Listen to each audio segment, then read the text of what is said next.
Hi, I'm Kelly, and I'm here with Karen, and we're answering your questions about grief. If you like what you're hearing, please subscribe to our channel so you can stay up to date on all of our new videos, which are coming out every Wednesday and Saturday. So today's question is for Karen, and it is, why do I feel so sensitive about world events? I can't even watch the news anymore.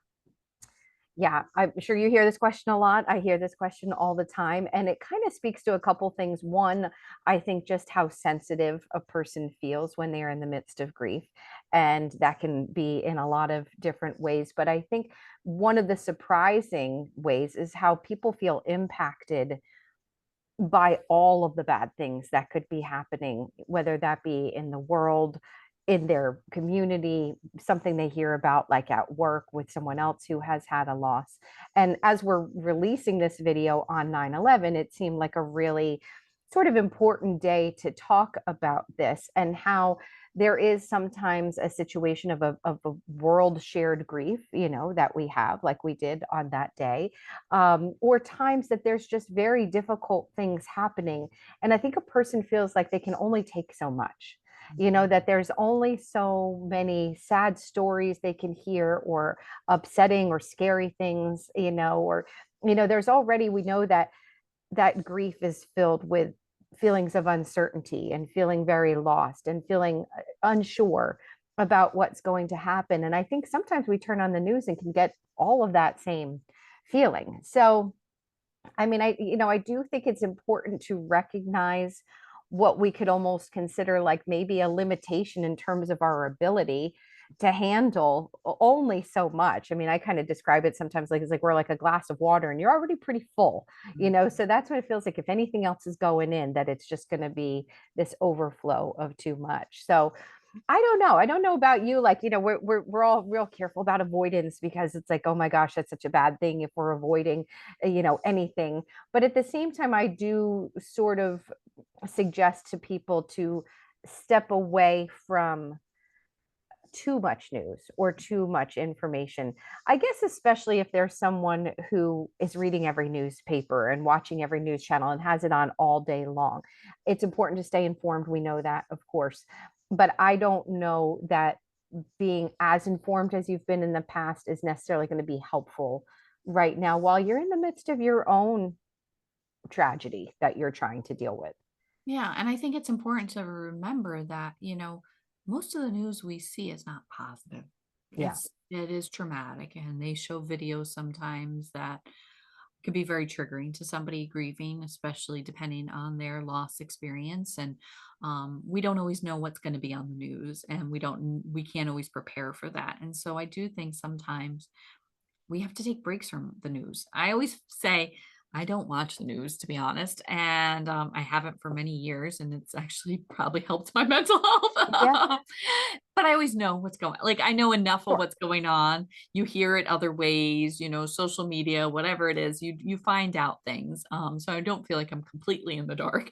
But I just think you have to be sometimes you have to set some boundaries for yourself. And when you're grieving, you things that maybe you used to be able to do and didn't bother you may bother you now, like the news. Yeah.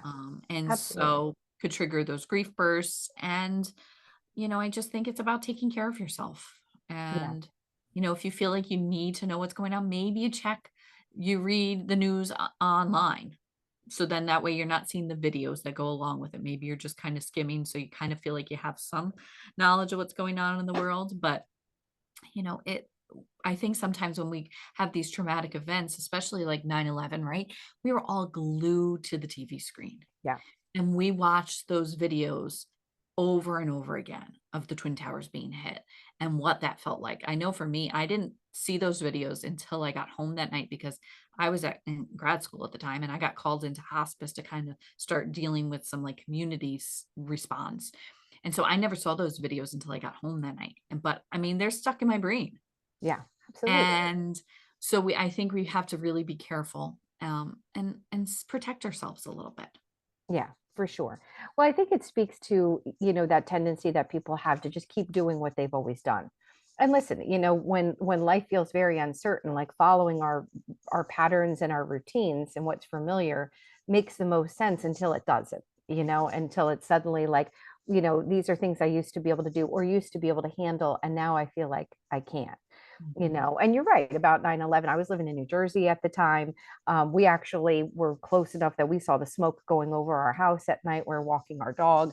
Like, it was really such a world. And especially for us, my brother was out of Colorado at the time. He said it was a little bit of a different experience, I think depending on what part of the country you're in. But there's no question that like everybody was impacted by that. Absolutely. So there are certain things that are just so big. But even bringing it down to like a much, much smaller scale is like hearing stories in your community about people who have had loss. Maybe somebody in your church or again, somebody that you work with.